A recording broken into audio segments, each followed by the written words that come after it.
आहे. सुप्रिया सुळे यांचं काल व्हॉट्सअप स्टेटस उद्ध्वस्त या एका शब्दामध्येच त्यांच्यावर किती मोठा आघात झालाय ते सांगणार होतं.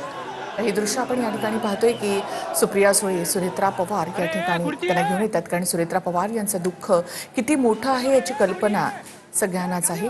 आणि स्वतः सुप्रिया सुळे आणि सुनेत्रा पवार यांचं नातं म्हणजे गेल्या काही दिवसांमध्ये थोडा दुरावा असला तरी सुद्धा याआधी आपण एक नणंद आणि वहिनी यांचं जे नातं आहे ते या ठिकाणी पाहायला मिळालेलं होतं. आणि आजही सुप्रिया सुळे, सुनेत्रा पवार यांना सांभाळताना या ठिकाणी आपल्याला पाहायला मिळत आहेत.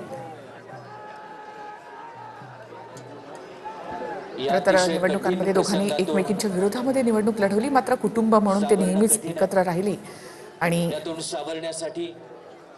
आपल्या भावजाईच्या या दुःखद प्रसंगामध्ये तिला धीर देण्यासाठी सुप्रिया सुळे सुनेत्रा पवारांच्या पाठीशी खंबीरपणे या ठिकाणी उभ्या असलेल्या पाहायला मिळत आहेत.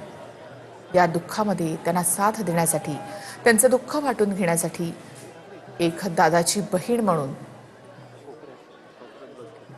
आणि आपल्या बहिणीची, आपल्या भाऊजाईचं दुःख वाटून घेण्यासाठी म्हणून सुप्रिया सुळे या सुनेत्रा पवार यांच्यासोबत या ठिकाणी. अनेकदा अजित पवारांचा उल्लेख करताना सुप्रिया सुळे या अजित पवार साहेब किंवा अजित पवार असं कधीच म्हणाल्या नाही, तर त्या प्रत्येक वेळेला दादा असाच उल्लेख करायचा.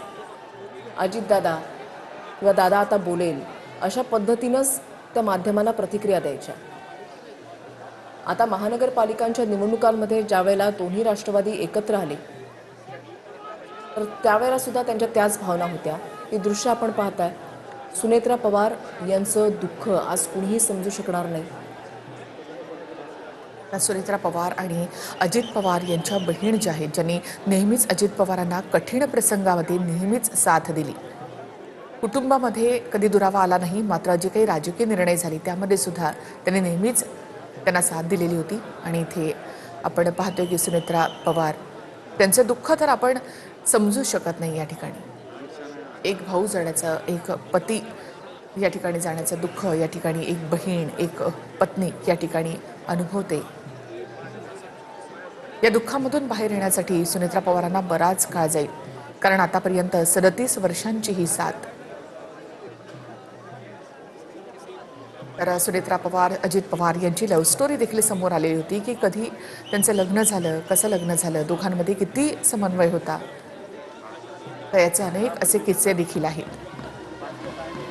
अजित पवार गमतीनं नेहमी म्हणायचे की आपण बाहेर साहेब असतो, मात्र घरात मी बायकोला घाबरतो. तर प्रत्येक पुरुषाची जी प्रतिक्रिया असते तशाच प्रकारची प्रतिक्रिया दादा अगदी खुलेआमपणे द्यायचे. असं गोड नातं होतं सुनेत्रा पवार आणि अजित पवार यांचं, आणि ते वेळोवेळी दिसून देखील आलेलं होतं. म्हणजे सुनेत्रा पवार ज्यावेळेला पहिल्यांदा खासदार झाल्या, दिल्लीमध्ये गेल्या, सुरुवातीला अगदीच शाय असलेल्या सुनेत्रा पवार किंवा अगदीच मितभाषी असलेल्या सुनेत्रा पवार ज्यावेळेला भाषणासाठी उभ्या राहायच्या त्यावेळेला दादा आवर्जून त्यांची काळजी घ्यायचे. दोघांच्या बॉडी लँग्वेजमधून, कार्यक्रमांमधून ते सातत्यानं दिसत होतं. 37 वर्षांचा असा हा त्यांचा प्रवास. तर इथे अमित शहा आपण पाहतोय की आता विद्याप्रतिष्ठानकडे मुख्यमंत्री आणि उपमुख्यमंत्री तसंच भाजपचे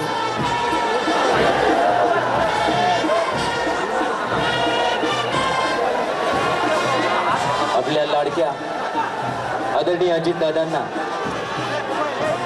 अखेरचा निरोप देण्यासाठी जमलेला प्रचंड जनसमुदाय दादांच्या कर्तृत्वाची साक्ष देतोय.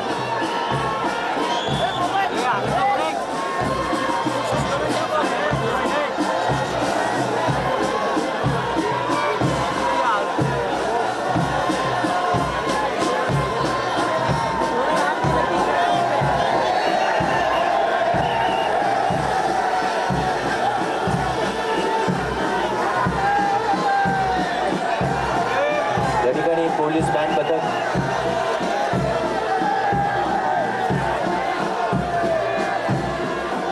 शासकीय इतमामामध्ये आदरणीय दादांना आपण हा अखेरचा निरोप